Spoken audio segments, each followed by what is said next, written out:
2016年10月5日、韓国南部を直撃し大きな被害をもたらした台風18号について、韓国気象庁がその進路や勢力の予想を完全に外したと、韓国、ソウル新聞が6日付で報じた。5日に韓国南部のチェジュ島から朝鮮半島南東部を通り東へ向かった台風18号により、韓国では同日11時現在で4人の犠牲者と5人の行方不明者が出たほか、釜山やウルサンなどで停電や浸水、建物の破損などの大きな被害が出た。しかしこうした被害、多くの韓国人にとっては予想外のものだった。台風18号について、韓国気象庁は、日本列島に上陸する、と予想し韓国への影響を想定せず、ほとんど注意喚起もしていなかったためだ。台風はこの予想とは異なり4日以降日、チ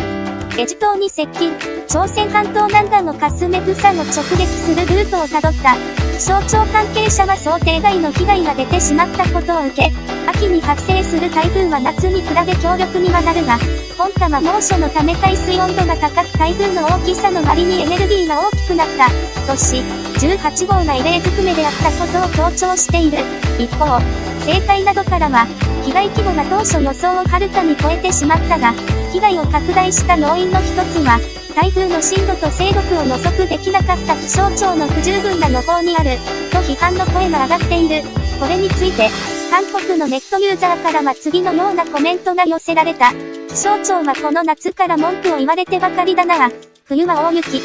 や寒さの予報でまたどんだけ外すんだろう。一言で言うと、ここはまともな国とは到底言えない。気象庁は廃止して、日本から気象情報を買う方がいい。その方がずっと得だよ。日本の気象庁は強風が吹くはずだと2日も前から予測してたよ。韓国は気象庁ではなく中継庁なんです。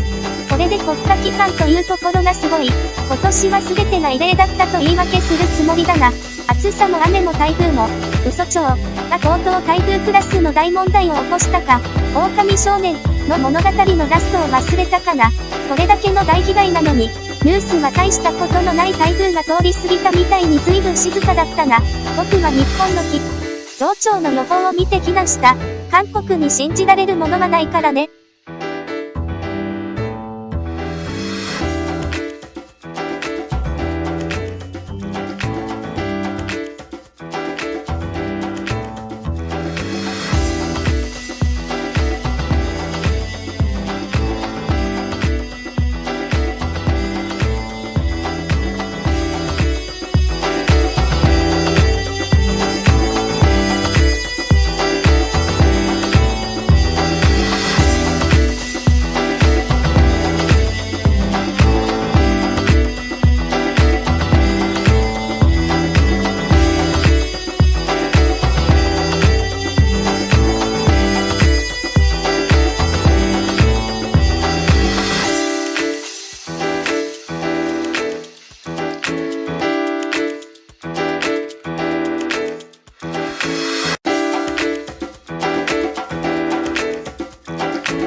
2016年10月5日、韓国南部を直撃し大きな被害をもたらした台風18号について、韓国気象庁がその進路や勢力の予想を完全に外したと、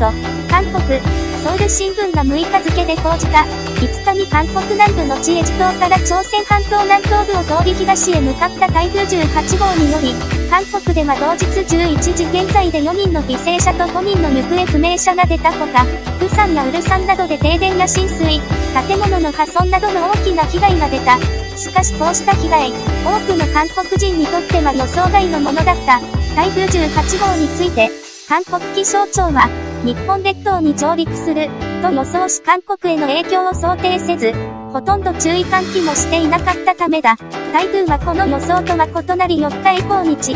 ェジュ島に接近、朝鮮半島南岸のカスメ釜山を直撃するルートをたどった。気象庁関係者は想定外の被害が出てしまったことを受け、秋に発生する台風は夏に比べ強力にはなるが、今夏は猛暑のため海水温度が高く台風の大きさの割にエネルギーが大きくなった、とし、18号が異例ずくめであったことを強調している。一方、政界などからは、被害規模が当初予想をはるかに超えてしまったが、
拡大した要因の一つは、台風の進路と勢力を予測できなかった気象庁の不十分な予報にある、と批判の声が上がっている。これについて、韓国のネットユーザーからは次のようなコメントが寄せられた。気象庁はこの夏から文句を言われてばかりだな。冬は大雪。